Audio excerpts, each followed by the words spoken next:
তিনি যখন রোদের মাঝে খোলা আকাশের নিচে হাঁটতেন, সাহাবারা তাকিয়ে দেখতেন আমরা ভীত সন্ত্রস্ত, আমরা এই রোদের মাঝে বাইরে যেতে চাই না, যেখানে ধান দিলে খই হয়ে যাবে, চাল দিলে মুড়ি হয়ে যাবে। এ প্রচন্ড গরমের মাঝে তিনি হাঁটেন কেমনে? অবাক বিশ্বে উপরের দিকে তাকিয়ে দেখতেন নবী হেঁটে যায়, আর নবীর মাথার উপরে একটা মেঘের টুকরা ছায়া হয়ে হয়ে পাশে পাশে যায়।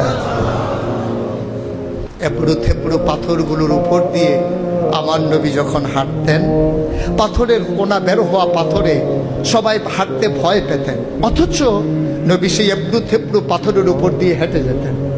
তারা চিন্তা করতেন নবীর কদমের নিচে এই শক্ত পাথর পড়লে উনি কি ব্যথা পান না?